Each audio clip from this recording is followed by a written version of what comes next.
Do you like the journey on the way to what you're wanting?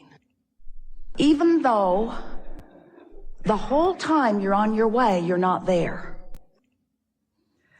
No more important question or answer ever to consider, because you are always, and we mean always, going to be on your way to something more. And if the not enoughness, because I'm not there-ness, is so powerful within you, then you mute your vibrational output. Not only do you slow the journey down so that it takes longer to get to where you think you want to be, but you're not having any fun along the way, because the absence of what you want is so punctuated within you. So when we ask you, we really want you to think about it. Are you enjoying the journey from where you are to where you want to be as you move through that it isn't here yetness? Because that really is what the art of allowing is about. It's about knowing that you are your own point of attraction, that how you feel is everything, because how you feel is the indication of the vibration that you're offering, and the vibration that you're offering is everything about what you're letting in. Most of our physical friends don't realize that when you ask, it really is given, that in the simple realization that you want something, that doorways open, pathways light up, all kinds of non-physical help comes into being, all kinds of circumstances and events, and rendezvous, vibrational rendezvous, take place in the moment that you come into contemplative awareness of something that you want. If you could see an aerial view, you would never again worry, because in the slightest wish or hope, and certainly in those stronger desires, pathways light up that are so vivid that those of us who are aware of these pathways wonder why any of you would ever worry. And then we remember that the reason you worry is because you can't see the path. So we want to make you aware of it. We want you to feel the path even if you can't see it. Esther will say to us from time to time, well, light it up a little brighter, will you?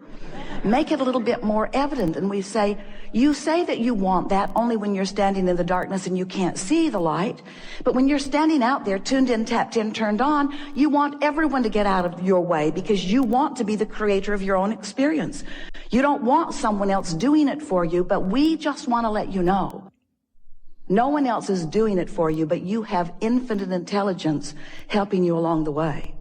And if you could just be a little less aware of what's not going right now the way you think you want it to be, and a little more aware of what is going the way you want it to be, so that you're tuning yourself to the highest frequency of your highest good, then those pathways would be more evident to you. And we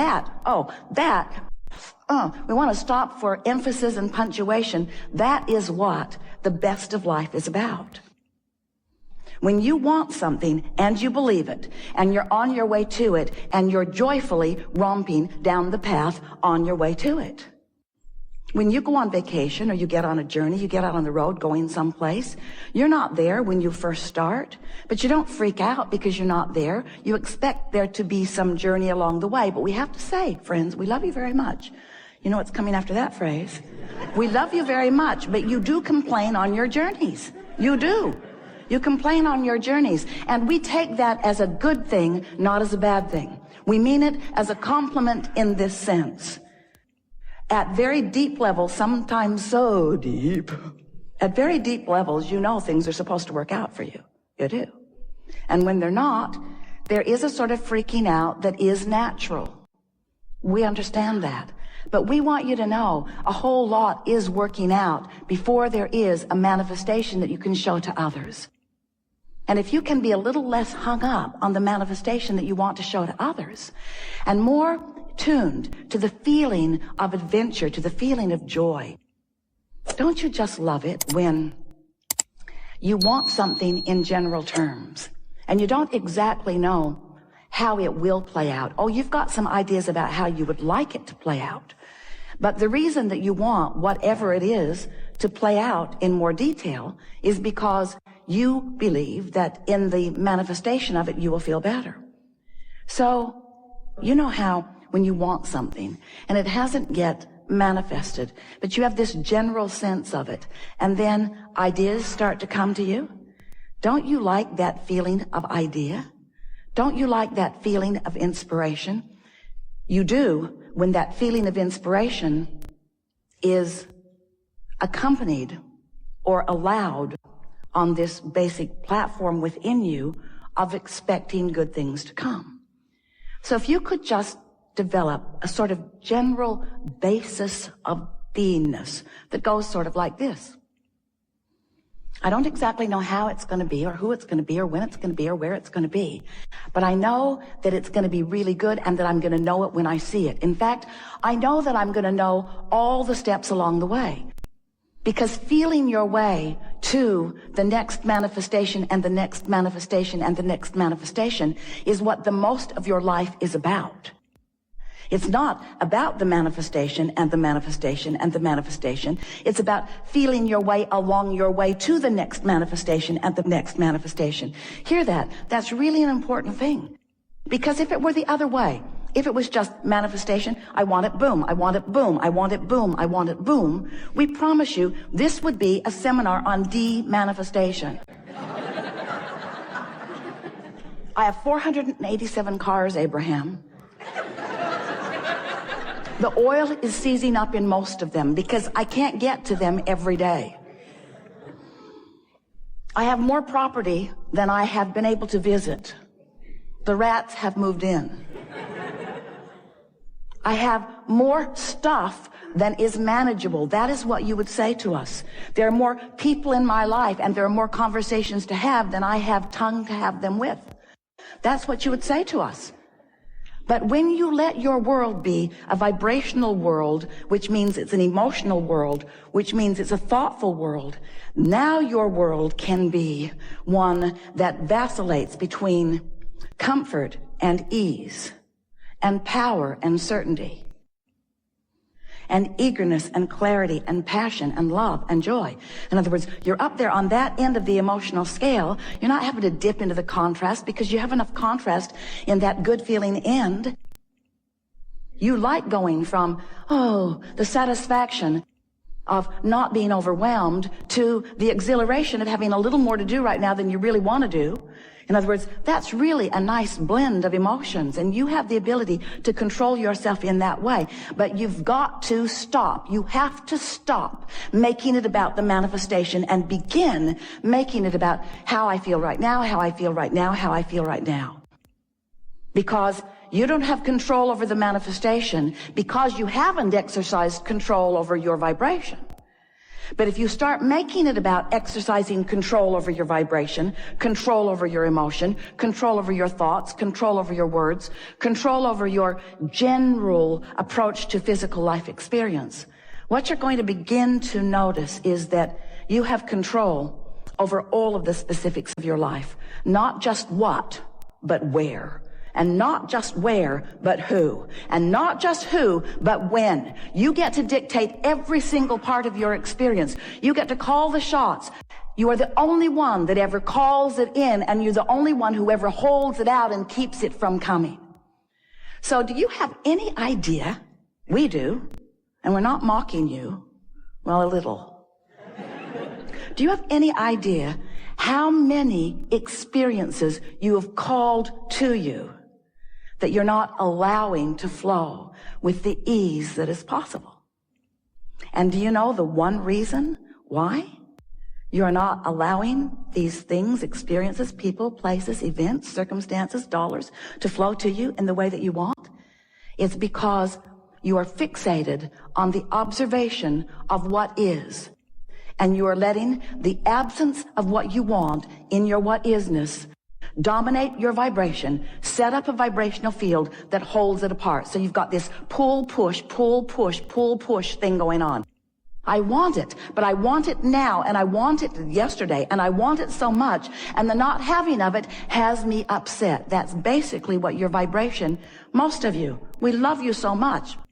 But we thought you might like to start this off knowing how to create your own reality. Because nobody else is creating your own reality, you see. That's why it's called your own reality. Your own reality. You are the creator of your own reality.